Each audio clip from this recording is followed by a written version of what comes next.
Guys, आप में से बहुत से लोगों का एसबीआई यानी कि स्टेट बैंक ऑफ इंडिया में अकाउंट जरूर होगा या फिर आपने उसके शेयर्स खरीद रखे होंगे। लेकिन क्या आप लोग इस बैंक की हिस्ट्री जानते हैं कि ये बैंक कितना पुराना है? चलिए मैं आपको बताता हूं। 1806 में इस बैंक को बैंक ऑफ कोलकाता के नाम से खोला गया था। बाद में इसका नाम बदलकर बैंक ऑफ बंगाल कर दिया।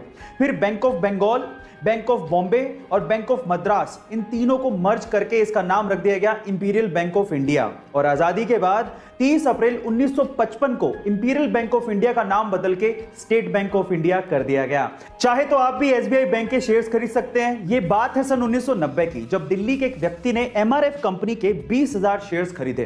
तब एमआरएफ कंपनी के एक शेयर की कीमत लगभग 10 रुपए थी, यानी कि लगभग 2 लाख रुपए उस व्यक्ति ने एमआरएफ कंपनी में इन्वेस्ट कर दिए थे।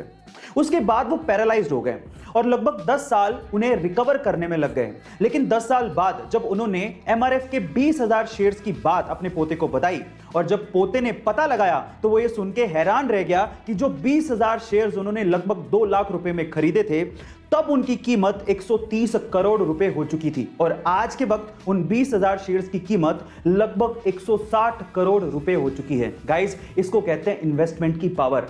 हम मिडिल क्लास लोग ज्यादातर अपनी सेविंग्स को या तो एफडी में या आरडी में रखते हैं, लेकिन अगर उसका 10 या 20% हिस्सा भी हम लोग इन्वेस्ट कर दें तो शायद हमारे वारे न्यारे हो जाएं। तो हमारे शरीर में फेफड़े ही वो पार्ट हैं जिसकी वजह से शरीर के एक एक अंग को ब्लड के थ्रू ऑक्सीजन पहुंचती है, यानी कि हमारी बॉडी के लिए ऑक्सीजन लंग्स यानी कि फेफड़ों से ही आता है। अब आप फेफड़ों का काम तो समझ ही गए हैं, तो अगर मैं आपसे सवाल पूछूं कि पृथ्वी का फेफड़ा किसे कहा जाता है तो आप लोग क्या कहेंगे? यानी कि पृथ्वी को एक्चुअली ऑक्सीजन कहां से सबसे ज्यादा मिलती है? चलिए मैं आपको बताता हूं।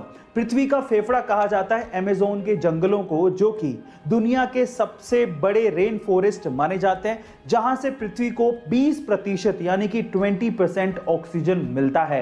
एक 3.5 साल की बच्ची को क्या ही पता कि उसे अपनी जिंदगी में क्या करना है, लेकिन हर जगह एक्सेप्शन होते हैं। यह घटना है सन 2018 की, जब तमिलनाडु के चेन्नई में रहने वाली 3.5 साल की संजना को उस दिन कुछ बड़ा करना था, और वो भी आर्चरी जैसे गेम में। मकसद था नॉन स्टॉप एरो शूट करना। लेकिन जब उस 3.5 साल की बच्ची ने 700 एरो शूट किए तो उसकी उंगली में घाव हो गया। उसके हाथों से खून निकलता देख आसपास के लोगों ने उसे रुकने को कहा, लेकिन सरप्राइजिंगली संजना ने रुकने से मना कर दिया और 3 घंटे 27 मिनट लगातार एरो शूट करने के बाद 1111 एरो शूट करके उसने वर्ल्ड रिकॉर्ड बना दिया। Oh my God.